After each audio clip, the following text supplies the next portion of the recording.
Bankruptcies, family business sales, acquisitions, divestitures, business turnarounds, and leading through seismic economic plunges. Dean Bachelor has not only seen it all, he's actually worked on it all. Dean is the founder and chairman of the Platinum Group, a firm that for 40 years has specialized in helping businesses through tough situations such as those and the ones many businesses are going through today because of the pandemic that we're all experiencing. Dean, as I mentioned, you've worked through so many of these complicated situations in the past. How does today compare with some of the things that you've seen over the years, and any lessons learned from those prior experiences that could help people today? Hello, Dale. Thank you for inviting me to be here today. I appreciate it. When I founded Platinum Group, it was the early 80s. And back in the early 80s, we were going through a massive recession. It was a pretty serious one. And yet it was very, very different from today. Back then, interest rates were in the area of 18, 19%. A home mortgage was 15 to 16%. Compared to today, which you can pick up a home mortgage for 3 to 4%. Paul Volcker was brought into the Federal Reserve to break inflation, and he did that by raising interest rates all the way up to the low 20s for a little bit there. So it was a very different time. Today, we have very, very low interest rates. The recent payroll protection plan put out by the government due to the coronavirus pandemic is helping a lot of businesses, and that money, for the most part, is going to be forgivable, and they won't have to pay it back as long as they continue to use it for payroll and some rent and utilities.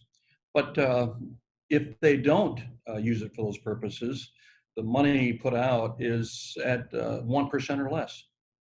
So the interest rates are very, very low, very, very different times today. And throughout the years, there's been a significant recession. Every 7, 8, 9 years. We had one there in the early 80s. We had one in 87, 88. We had one in the early 90s. We had the dot-com crash of 2000. Then we had the really significant, deep recession in 08, 09, and even going into 2010, where we spent about 3 years helping clients dig out of that mess. And although that was largely real estate driven, the depth and breadth of that recession really touched a lot of people. Yet, even back then, as serious of a recession as that was, people were still going to restaurants and having a meal. We were still going to the ball games.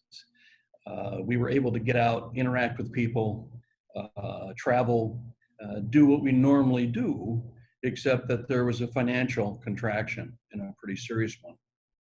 Reflected by the market. Today, we're shut down as a country. We're unable to carry on commerce for the most part like we have in the past. I've never seen anything like it. The common word we hear is unprecedented. I think that's true. And so here we are in very, very different times, very, very low interest rates, but we're shut down as an economy. And that makes it a very different time. You know, you talked about some of those previous situations that you've gone through and how it took a few years in some instances to help companies come back. When you looked at that and kind of did that forensic work in terms of, okay, how do we get them back on track? What were some things they could have done earlier to avoid needing 2 to 3 years to get back to where they had been? Well, you know, hindsight's always 20/20, but and it's easy to be a Monday morning quarterback. But a lot of companies need to spend more time thinking through and planning and strategizing what could happen in good times and what could happen in bad times. I think the country was pretty much caught flat-footed this time. This hit us pretty hard, hit us pretty quick. All of a sudden, we're asked to stay home. In the past, I think recessions came a little slower. You could feel it coming in many cases over the years. You could see it taking 6 months to a year or longer to really affect the economy fully. You could see it in the market. Today, we're shut down, and yet the market is, in some cases, specifically in the tech stocks, reaching all-time highs. We're seeing the market be very volatile, and yet it tends to keep on moving up, even in the middle of this pretty serious time economic dilemma that we're in. So very, very different, very unusual, very unique, but where companies I think could benefit themselves the most is some serious strategic planning about the future and looking at both the good and the bad times and how do you react and to have a plan in place. You know, when you think about the different strategies that people are trying to use today, some of what we've talked about before is how important it is to have a good 13-week cash flow analysis and to do some other things. But any words of advice on maybe one or two things that business owners or leaders should be doing today, in addition to the strategy that you just talked about? Are there certain things that they could do, whether it's on the sales front or whether it's a talent management issue? Well, there's lots of things they can do in addition to the planning. A part of that planning involves determining in our minds the work that we do. We always get into analysis of the break even, trying to understand where is that break even point, at what point do you start making money, and as you move forward beyond that break even point in revenues, how much of those revenues fall to the bottom line. Because at break even point, you're meeting all your costs and you're able to move forward and make some money and be profitable in cash flow. Cash is king. It's trite but true. Companies need to really focus on that cash and their working capital and how to manage that working capital, particularly in difficult times. We have stepped in over the last 4 decades into more than 100 companies as interim CEO in a turnaround. And in each of those cases, we've used a process of being able to identify the real issues, the core issues that are creating the problem. In some cases, it's management. Often it's not. But certainly in times like this, it has very little to do with management and has everything to do with the economy and what's going on out there in the external world that's affecting the business on the inside. You know, you mentioned the situations where you've come in as interim CEOs. You've helped a couple thousand companies, though. And one of the things that I've always been curious about is how have you been able to get in and help them as quickly as you can with some pretty complex situations? Yeah, it's developing of relationships. 95% of our business is in the upper Midwest. We're based here in Minnetonka. And almost all of our clients are relationships that we've forged over the years. It might be with an accountant. It might be with another consultant out there that's doing things that we don't do. It might be a banker or an attorney, a wealth manager. But there are people out there who we've developed relationships over the years, and they've come to us when they have a client or they know a company that needs some help. And typically we can step in. It doesn't have to be in a management capacity, but just as advisors to help them get from point A to point B. You know, that actually brings up another question, and that is, I'm getting so many emails. Like every day, I'm getting probably at least 15 or 20 emails from experts telling me that they're the ones that I should come to with questions or challenges that I'm facing with my business. Why should somebody pick out Platinum Group compared with all these other really incredibly sounding offers that I'm hearing? Well, the difference between Platinum Group and a lot of other firms that are out there advising clients, we're not attorneys and we're not accountants, although we have a couple of attorneys in our group and we have several accountants in our group. We're not bankers, but we have a couple bankers in our group. So what we have is a collection of 20-some individuals with a collective more than 600 years of experience in running businesses, managing businesses, financing businesses, planning businesses, working with business owners. About half of the companies that we've stepped in to run are owned by private equity funds or family offices that have a portfolio of companies. The other half are individuals and families that family-owned businesses perhaps, or individuals that entrepreneurs who have built a business find themselves needing some help in one way, shape, or another. And because of the breadth and depth of the experience that we have at Platinum, we're often able to help companies in a myriad number of ways that can help them out. I was wondering if you could also explain a little bit about how you work with existing leadership, because sometimes consulting firms will come in and kind of take over as interim CEOs, as you mentioned.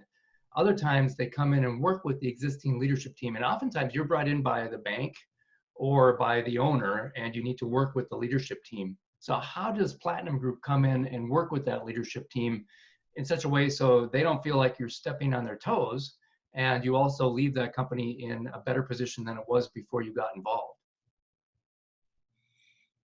That's a good question. Just maybe a year and a half ago, we were called by a bank that had a credit in their portfolio, a local company in St. Paul that needed some help. Significant, well-established company that had been in business for 35 years. And we have something called an opportunity assessment, where we spend 3 to 4 weeks within a company and analyzing it financially, operationally, from a revenue perspective, top line, as well as bottom line. And we come back after that 3-4 weeks with a presentation to the board. And in this case, there were a number of board members who wanted the CEO to be pushed aside. But in our early discussions with the board, we said, let us take a look at this entire management team and the company. You are losing a lot of money. That company was about a $25 million company, losing $1.6 million per year. And it had been for a couple of years, and that's why we got a call from the bank. They were in default. The bank was nervous. They were hitting their head on the ceiling of the line of credit at the bank. Bank wasn't comfortable. Bank wanted out. And we were brought in to help the bank figure out how to get out of this credit and find another bank that could bank it. Long story short, we liked the founder and CEO. He was the heart and soul of the company, very well respected by the employees. Yeah, he could be a bit controlling at times, but he had good intentions and a good heart and a good soul for the business, knew the business inside and out, and really was the ambassador to the outside world for the business. And so we worked with him, and we worked with that entire management team to develop a turnaround plan. And within 9 months, the company was very, very profitable. And in that 12 months after we arrived, the company made $1.5 million. So from losing $1.6 million to making $1.5 million in 1 year, less than 1 year, they obviously felt pretty good. We never stepped in as CEO. We were simply advisors to help. We helped them put the plan together and facilitated that plan for them to make things happen. And boy, did they step in and step up to make that plan work. That's a great example. I mean, that's really cool to hear too, that you were able to actually get everybody on board, and including the CEO. And sometimes I read about things or I hear about things where CEOs or key members of their leadership teams, or both, are really hesitant to do something like that. What has Platinum Group done over the years to try to help people get past, whether it's their fear, their pride, or just their sense of needing to be able to figure it out themselves? How have you been able to get past that and find a way to still help them? Well, we have a 2-day program. It's a retreat called Reboot. And we have led Reboot for more than 10,000 employees over the last 40 years. It's a very dynamic program. It gets everyone involved.